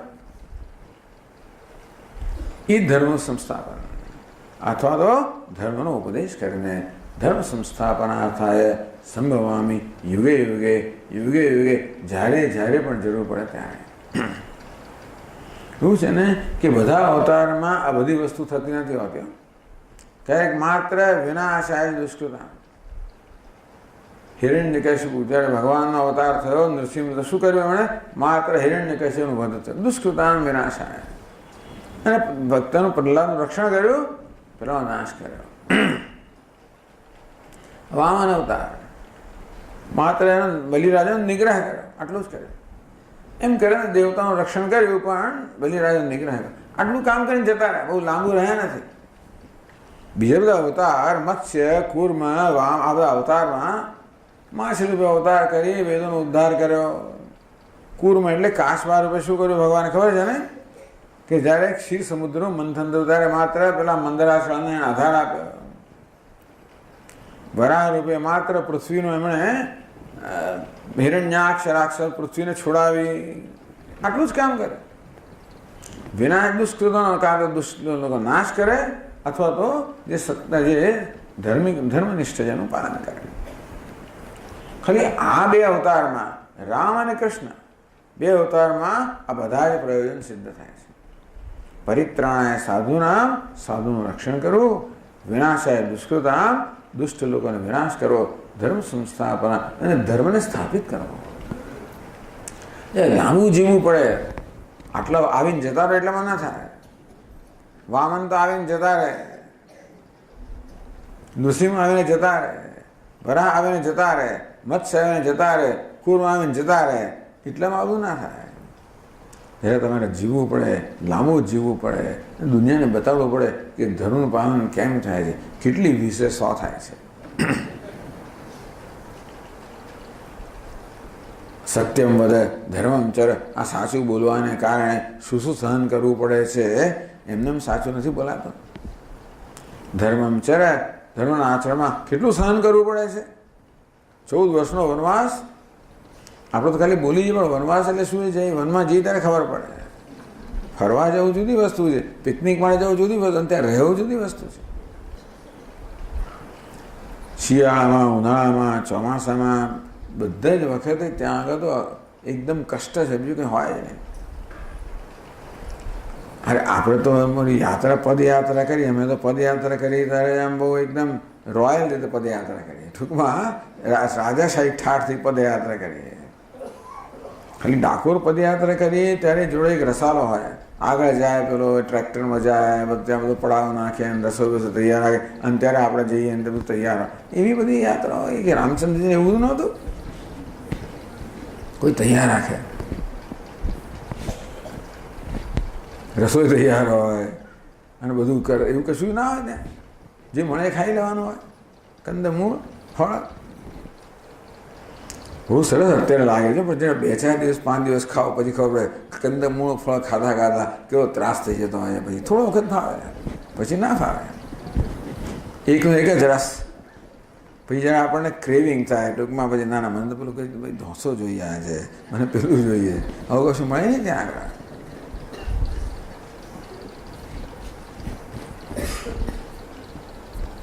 આમ સહન કરવું, તિતિક્ષા. બતાવ્યું કે ધર્મના પાલનમાં કેટલું સહન કરવું પડે છે. બતાવ્યું કે કેમ ધર્મનું પાલન થાય. પણ સત્યમેવ જયતે ના ધૃતમ. એ પણ બતાવ્યું કે જેટલો સત્યનો જય થાય છે, જૂઠાણો નહીં, ધર્મનો જય થાય છે, અધર્મનો નહીં. પણ ક્યારે જય થાય? કેટલો સંઘર્ષ કરો ત્યારે ધર્મનો જય થાય. થોડું સ્વાતંત્ર્ય સંગ્રામ કેટલા વર્ષો ચાલ્યો, ઓહો, કેટલો લાંબો ચાલ્યો, કેટલું સહન કર્યું, કેટલો ભોગ આવ્યો. ત્યારે છેવટે આપણને સ્વતંત્ર કે મફત નથી મળી, તરત નથી મળી.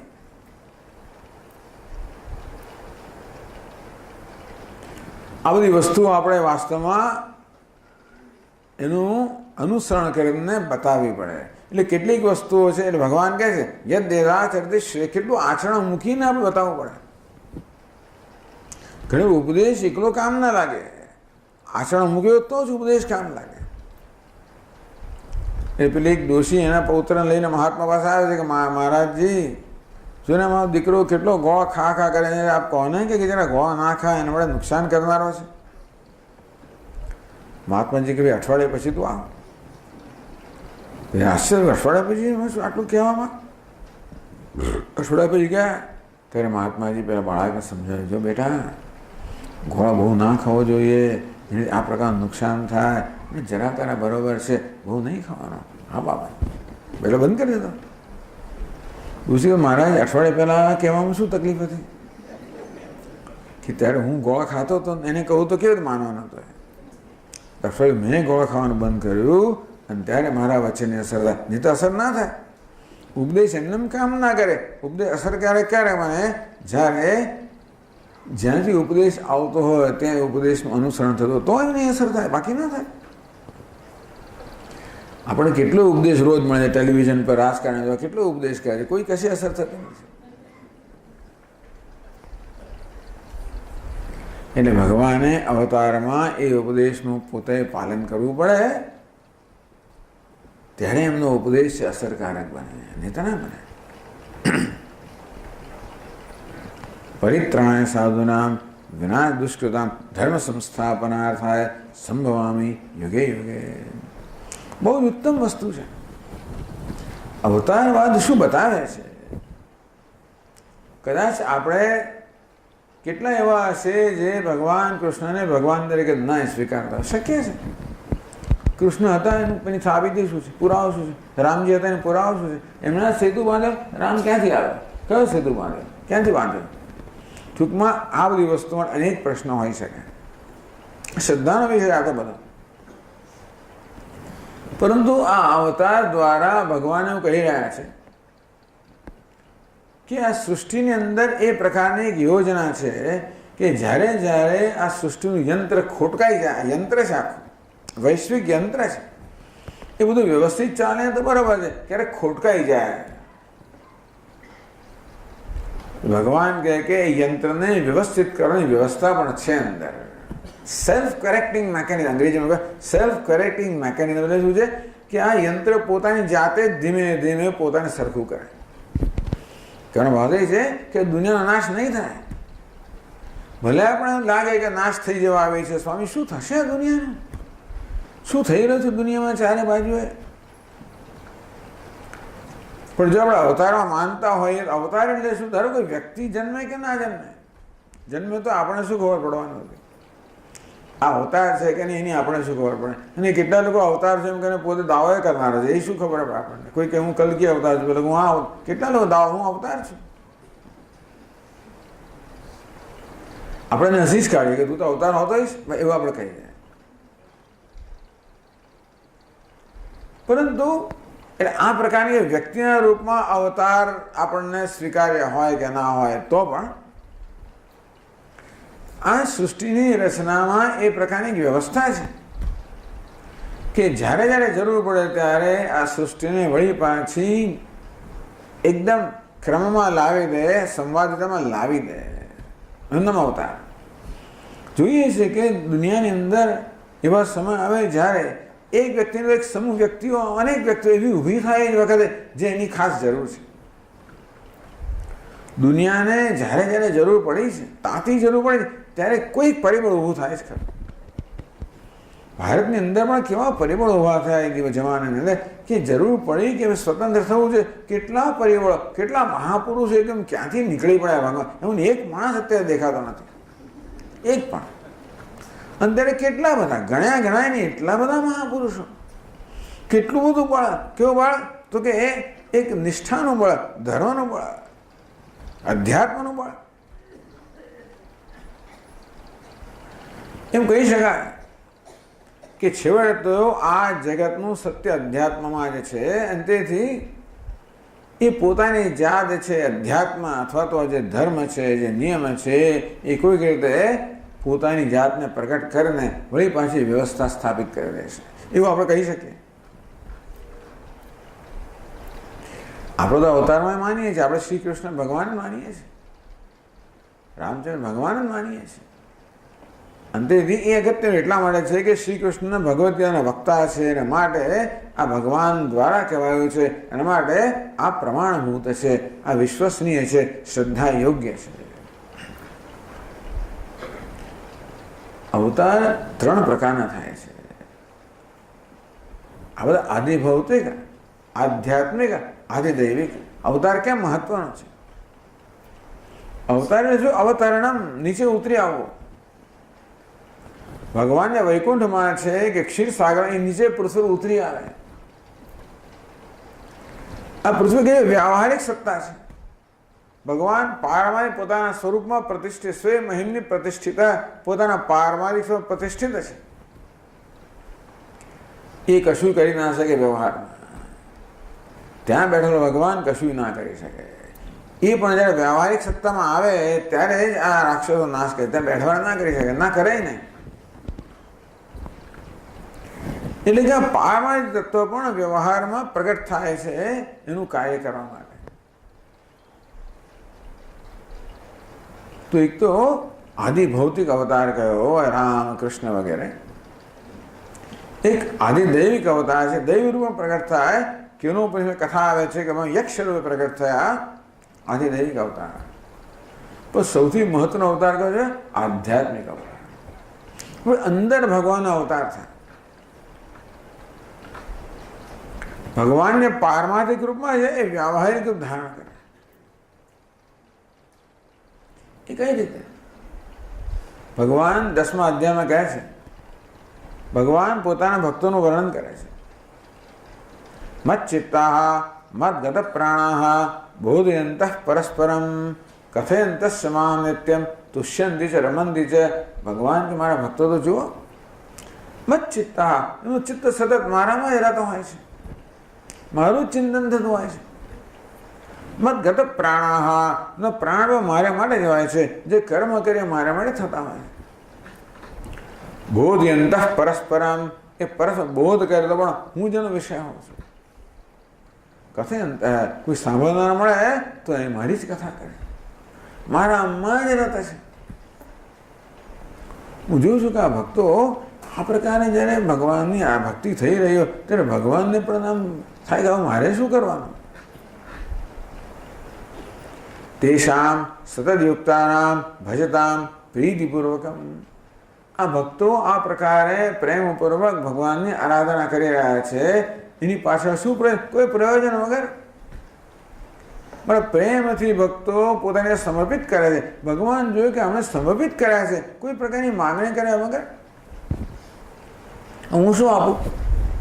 આપણે ભગવાનને ધર્મ સંકલ્પમાં મૂકી દીધો. કોઈ આપણે આ પાપ કરતો આપણે મારે કરવું શું? હવે એક ઉપકારની લાગણીને ભગવાનને પણ થાય ને કે મને આટલું પોતાની જાત સમર્પિત કરી દીધી, મારે શું કરવું? ભગવાન તો મારી ભાઈ હું મારી જાતને આપી દઉં, એ મને એમની જાત આપી દે, હું મારી જાતને આપી દઉં. દદામ બુદ્ધિયોગમ તમ યેન મામ ઉપયાન્તિ તે.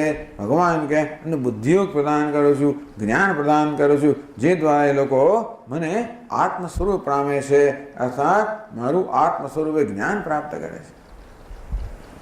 તેષામ એવા અનુકંપાર્થમ, એમના પર અનુકંપાથી પ્રેરાઈને. આમ ભક્ત પણ જ્યારે આવી રીતે નિષ્કામ ભક્તિ કરે ત્યારે ભગવાનમાં અનુકંપા પ્રેરાવે, ભગવાનને પણ ફરજ પાડે કે કંઈ કરો, ભગવાને થાય મારે કરવું જોઈએ. અહમ અજ્ઞાનંત નાશ્યામી આત્મભાવસ્થ. ભગવાન કે હું તો હૃદયમાં જ રહેલો છું, હું પ્રગટ થાઉં છું, એમના હૃદયનો અજ્ઞાન અંધકાર દૂર કરું છું, એમના આત્માનો પ્રગટ થાઉં છું. એટલે ભગવાન શું એ જ્ઞાન વૃત્તિનો વિષય બને. ભગવાનનું જ્ઞાન કેમ થાય? આ બ્રહ્મ તમારો આત્મા છે, મારે બ્રહ્મ બનવાનું નથી, એ આત્માથી કે મને લાભ નથી. ભગવાન મારો આત્મા છે ને તોય કશું કરતો નથી. ખરું, બધું જોયા જ કરે છે, બધી વૃત્તિઓનો સાક્ષી છે, બધું છે, નજીકમાં નજીક, એને કરવાનું શું, કયું કરતો નથી. આટલું દુઃખ પડે એમાં કંઈ થતું જ નથી. એ ભગવાન જ્યારે સક્રિય બને ત્યારે આ પારમાર્થિક ભગવાન નિર્ગુણ છે, નિર્વિશેષ ભગવાન નિષ્ક્રિય છે, એને આપણે સવિશેષ સગુણ બનાવીએ, સક્રિય બનાવીએ. એ કામ ભક્ત કરે, એ કામ જ્ઞાની કરે. આમ પોતાના સમર્પણ દ્વારા આગળ ભગવાન કહેશે, આની વાત કરશે પછીના શ્લોકમાં. કયા પ્રકારે જ્યારે જોઉં છું કે મારા ભક્તો મને સમર્પિત થઈ ગયા છે, ત્યારે હું એમની વૃત્તિ પર, જ્ઞાન વૃત્તિ પર આરૂઢ થઉં છું, હું પ્રગટ થાઉં છું, હું બ્રહ્મ છું, એમના આત્મરૂપે હું પ્રગટ થાઉં છું. ભગવાન જે વૈકુંઠમાં બેઠેલા છે, એ ક્યાં પારમાર્થિકમાં બેઠેલા છે, અંતઃકરણમાં રૂપી ક્ષીરસાગરમાં વિરાજમાન છે, બધું જોઈ રહ્યા છે કે ઊંઘી ગયેલા છે. આ ભક્તની ભક્તિથી કે જ્ઞાનની સાધનાથી જાણે કે ભગવાનને એનું અવતરણ થાય, એમના પારમાર્થિક સ્વરૂપમાંથી વ્યાવહારિક સ્વરૂપ પર અવતરણ થાય. અંતેથી કહ્યું અહીંયા આવીને દુષ્ટનો નાશ કરે. એ અંતરમાં આવીને શું કરે? કયા દુષ્ટ? અજ્ઞાન દુષ્ટનો નાશ કરે. જ્ઞાન દીપેને ભાસ્વતા. ભગવાન કહે કે જ્ઞાનરૂપી દીપકથી એમના અંતરનો અજ્ઞાન અંધકાર નાશ કરું છું. મોટા મોટો રાક્ષસ તો એ છે ને, કોણ? દુષ્ટ, અજ્ઞાન. અવિદ્યા, અસ્મિતા, રાગ, દ્વેષ, અભિનિવેશ, એ મોટી સેના છે. ભગવાન કહે કે હું જ્ઞાન વૃત્તિ પર આરૂઢ થઉં છું, અર્થાત હું જ્ઞાનનો વિષય બનું છું, હું બ્રહ્મ છું. ભગવાન કે હું આત્મરૂપે પ્રગટ થાઉં છું. અને કહેવાય આધ્યાત્મિક અવતાર. આજે આપણે માટે મહત્વનું છે. આપણે ઈચ્છીએ કે ભગવાન અવતાર લે, અવતરણ કરે. ક્યાં અવતાર લે? આપણા હૃદયમાં અવતાર લે. કેવી રીતે પ્રગટ કરે કે હું તારો આત્મા છું? એ પ્રગટ કરે ત્યારે જ્ઞાન થાય.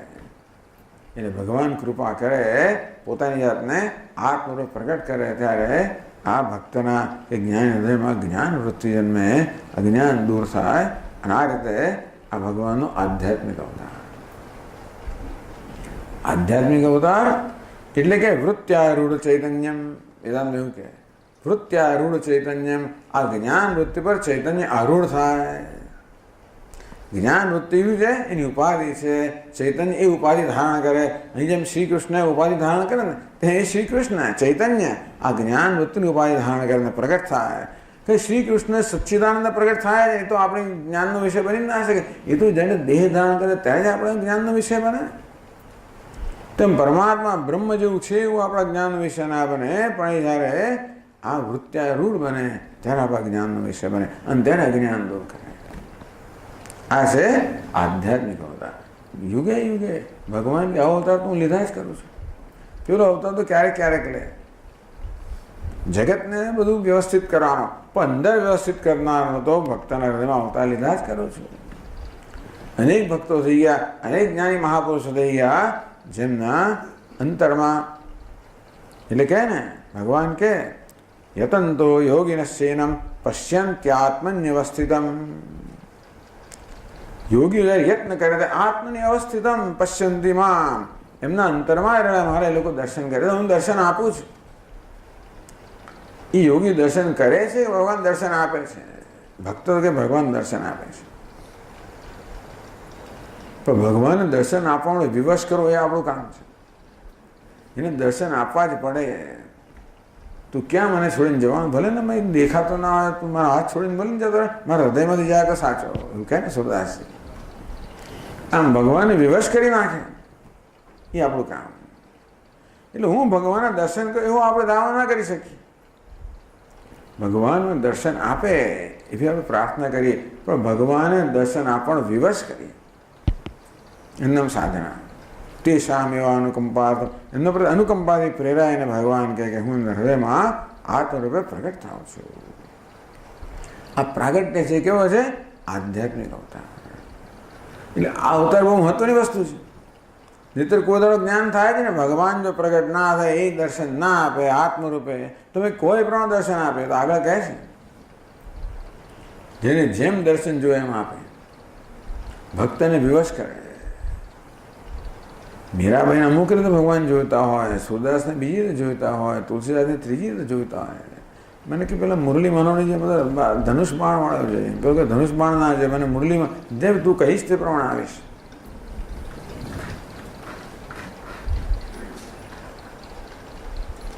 પણ વેદાંતની જોઈએ આત્મરૂપે મારે જોવો છે, એ પ્રકાર આવે.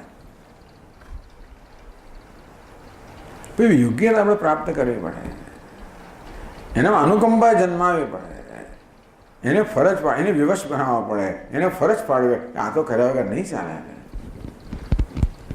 ત્યારે જોયું કે આ પ્રહલાદ તો આના હવે આ મારા ભક્ત પર આ આક્રમણ કરવાનો છે ને, પિતા તો તલવાર લઈને ઊભો થયો છે ને, મારા ભક્તનો વધ કરે. ભગવાનથી પછી સહન ના થાય. ભગવાન કે મારી જેટલી નિંદા કરેલી કરો, મારા ભક્તની નિંદા સહન નહીં કરી શકો. મારા પર ત્રાસ ગુજારેલો ગુજારો, મારા ભક્ત પર નહીં. એટલે જ્યારે ભક્ત એની મર્યાદા આવે ત્યારે હિરણ્યકશિપુ પછી રહી ના શકે. આમ આ એ રીતે પ્રગટ થાય, થાંભલામાંથી પ્રગટ થાય. જેમ જરૂર હોય યુગે યુગે, જ્યારે જ્યારે જે સમયે જે પ્રકારે જરૂર હોય એ પ્રકારે હું પ્રગટ થાઉં છું. બહુ મહત્વનું છે ભક્ત માટે. ભગવાન કે હું તારી સાથે છું, હું પ્રગટ થાઉં છું. તને જેવું જો આગળના શ્લોકમાં કહે છે, એ યથામામ પ્રપદ્યન્તે, જેમ મારી સમક્ષ મારી માટે પ્રાર્થના કરવામાં આવે એ પ્રકારે એમના પર અનુગ્રહ કરું છું. બધા પર સરખો ના કરે, નહીં તો બધા પેલું ઓળખે નહીં કે આ કોણ ભગવાન, આ નહીં જોઈએ મને. ભક્ત ના પડી જાય, મને જોઈએ એવો જ ભગવાન જોઈએ. ભક્ત લોકો બધા જાત જાતના હોય છે ને.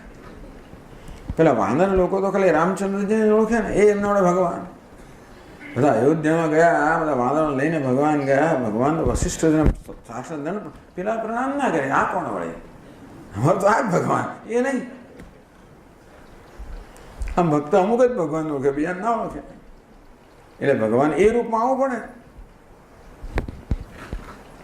સંભવામી યુગે યુગે તેથી તદાત્માનમ સૃજામ્યહમ. ભક્ત લોકો માટે, જ્ઞાની લોકો માટે, સાધકો માટે સૌથી મહત્વનો અવતાર કયો છે? આ અવતાર, જ્યાં ભગવાન પોતે જ દર્શન આપે. કયા રૂપમાં? જે રૂપમાં એની આરાધના કરવામાં આવતી હોય એ રૂપમાં. ભગવાન તો હું કરું છું, એ ના કરતો હોય તો ભાઈ આપણે કરીએ શું? એ દર્શન ના આપે તો આપણે કોઈ ક્ષમતા નથી કે આપણે એને જાણી શકીએ. એ તો ન તત્ર ચક્ષુર ગચ્છતિ ન વાગ ગચ્છતિ ન મનઃ ન વિદ્મો ન વિજાનીન. ચક્ષુની પર ત્યાં પહોંચ નથી, વાણીની પર પહોંચ નથી, મનની પર પહોંચ નથી. હવે જે સાધન એની કોઈને પહોંચે જ નથી ત્યાં, તો શું થાય? હવે અસહાય છે. એનો તે થયો કે શું ભગવાન દર્શન આપે નહીં તો કે આપો. એને બદલે તમારે સરખી પ્રાર્થના કરવી પડે, સરખી સાધના કરવી પડે, યોગ્યતા પ્રાપ્ત કરવી પડે. જ્યાં ચકાસે ખરો એ બધું કરે. ભક્તે નક્કી જ કર્યું કે હું તો બી સ્વતંત્ર લઈને જ છોડ, જે કરવું એ કરે, હું તો લઈને જ છોડવાનો છું. તારે જેટલો જુલમ બધા એટલો ગુજાર. તેષામ એવા અનુકંપાર્થમ. ભગવાન કે મારા ભક્તો પ્રત્યે અનુકંપાથી પ્રેરાઈને હું એમના હૃદયનો અજ્ઞાન અંધકાર દૂર કરું છું. આ રીતે અવતાર બહુ મહત્વનો સિદ્ધાંત છે. દુનિયામાં અવતાર થાય છે મહત્વનો છે, નહીંતર આપણને કોઈ જાતની આશા જ નહીં કે સ્વામી શું થશે આ દુનિયાનું. ભગવાન ક્યારે પાછા આપણા હિન્દુસ્તાનમાં રાહ જોઈ રહ્યા કે ભગવાન ક્યારે જન્મ લે છે. કે આપણે તો બીજું કોઈ આપણું કામ કરે એવું જ ઈચ્છીએ હંમેશા, આપણે કશું કરવા માગતા નથી. આપણું કામ તો કંચોરો ફેંકવાનું છે, લેવાનું કામ બીજાનું છે. અવ્યવસ્થા આપણું કામ છે, વ્યવસ્થા કરવાનું કામ બીજાનું છે. તેમ આવીને ભગવાન બધું કામ કરે. એટલે આપણા સ્વામીજી કહે છે બહુ વાર છે. ખરેખર કળિયુગ જ્યારે આવશે ને ત્યારે તો આ ગીતા શબ્દ જ નહીં બોલાય, કોઈ પ્રવક્ત થઈ જ ના છે. ત્યારે સમજો ખરો કળિયુગ આવ્યો. અત્યારે તો બહુ વાર છે. ઘણું સારું છે. આટલા બધા હોર્ડિંગ છે વડોદરામાં, કેટલા બધા, કેટલા પ્રવચનો, કેટલી બધી વસ્તુઓ, કેટલા સત્સંગો હો. હજી કળિયુગ દૂર છે, આ બધું શક્ય છે. એવું આ સ્વામીજી મહારાજ કે સ્વામી આ ક્યારે આવું તો ક્યારે તો કળિયુગ હજી તો બહુ દૂર છે. હજી તો ખાલી 500 વર્ષ 5000 વર્ષ જ થયા. ચાલો જે હોય તે, એટલે ક્યારે અવતાર આવે ને ક્યારે ના આવે, જે આવે અવતાર છે કે નહીં એ બધું કહેવું આપણા માટે બહુ મુશ્કેલ છે. પરંતુ ઈશ્વર કૃપાળુ છે. આપણે એક ડગલું ચાલીએ તો એ 10 ડગલા ચાલનારો છે. એવો વિશ્વાસથી જ્યારે ભક્ત હોય, સાધક હોય, એ પોતાની સાધના કરતો હોય તો ઈશ્વર જરૂર અવતાર લે, જે જરૂર હોય એ પ્રકારે લે. આ પ્રકારે ભગવાને આ 2 શ્લોકમાં પોતાના અવતારનો સમય કહ્યો અને એનું પ્રયોજન કર્યું. ઓમ પૂર્ણમદ પૂર્ણમિદમ પૂર્ણાત પૂર્ણમુદચ્યતે પૂર્ણસ્ય પૂર્ણમાદાય પૂર્ણમેવાવશિષ્યતે. ઓમ શાંતિ શાંતિ શાંતિ. શંકરં શંકરાચાર્યં કેશવં બાદરાયણં સૂત્રભાષ્યકૃતૌ વંદે ભગવन्तौ પુનઃ પુનઃ. ઈશ્વરો ગુરુરાત્મેતિ મૂર્તિભેદવિભાગિને વ્યોમવદ્વ્યાપ્તદેહાય દક્ષિણામૂર્તયે નમઃ. ઓમ શાંતિ શાંતિ શાંતિ. હરિ ઓમ. શ્રી ગુરુભ્યો નમઃ. હરિ ઓમ.